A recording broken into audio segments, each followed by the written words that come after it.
From one classic venue to another, Formula SimRacing heads to Monza for round 10 of the World Championship. Monza is known for its high-speed straights requiring low downforce setups and resulting in the highest average speeds on the calendar, which has given the venue a valued place in motorsport history.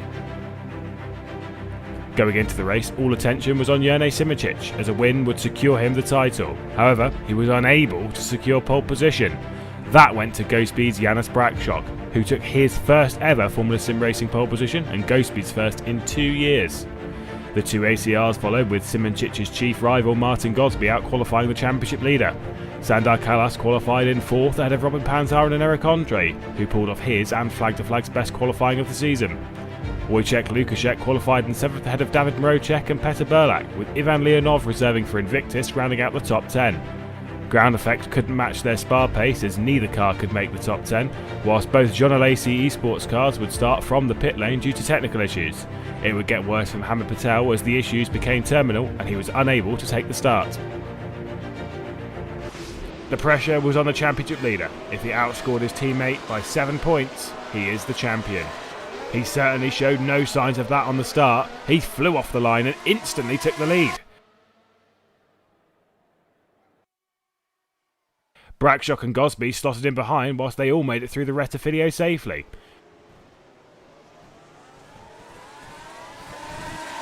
Heading up to the De La Rosière chicane, Brakshock used the slipstream.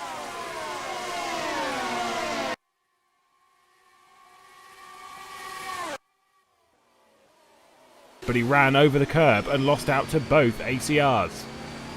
Whilst contact from Valeriano sent both himself and the two Ground Effect cars spinning.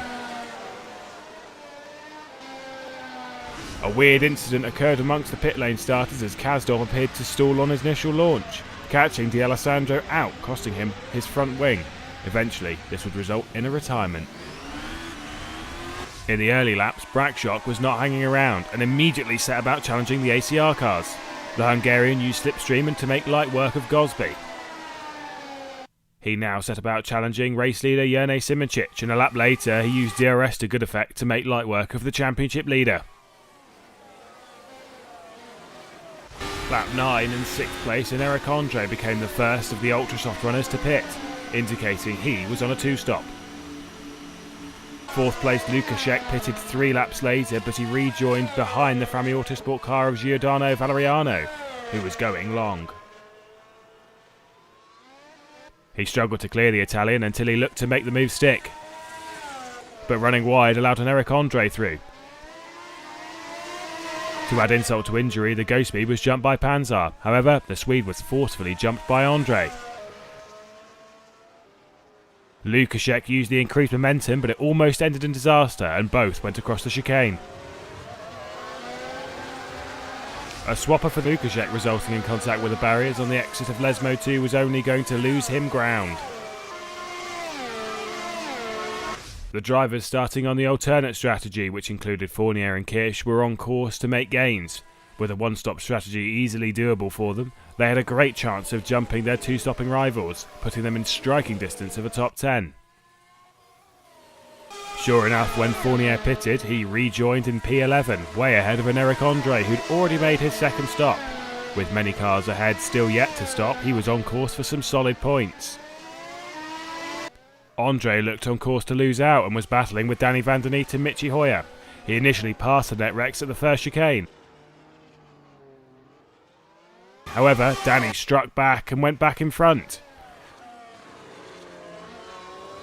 Not for long as the Flag to Flag found a way back past at the Ascari chicane.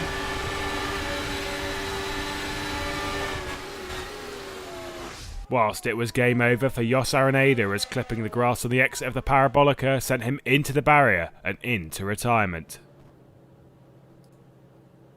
Meanwhile, the battle for 6 was getting a bit argy-bargy as Mroczek forced his way past the Netrex of Kalas to take the position. Perhaps not as hair-raising as Michi Hoyer's moment at the exit of the Parabolica as he half-spun, which dropped him to 14th. Back at the front, and Brakshock was still leading, but his tyres were fading and Simicic was smelling blood. Only the Hungarian stood between him and securing the title with 4 races to spare. At the beginning of lap 51, Simicic made his move. Is this to decide the title?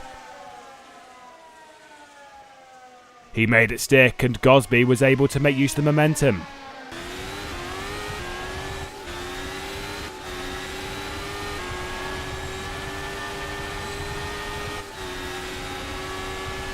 But no, Brackshot coming across sent Gosby into the barrier, costing him his front wing. What remained of his title hopes lay in ruins. Simicic was now in a very familiar position. The Slovenian had proven to be the class of the field, with the most dominant campaign since the Bonahuis era.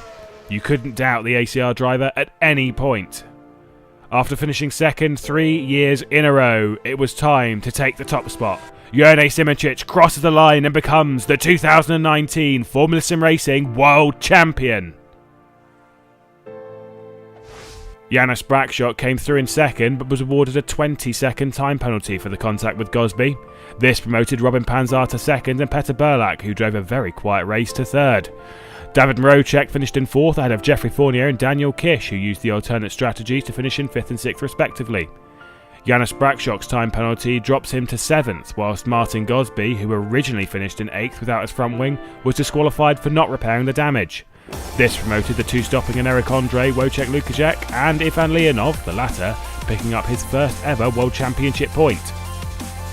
Whilst the championship may be secure, the battle for second is not done, as Burlak is now just 4 points behind Gosby. Fournier has moved back ahead of D'Alessandro for fifth, continuing his impressive form this season.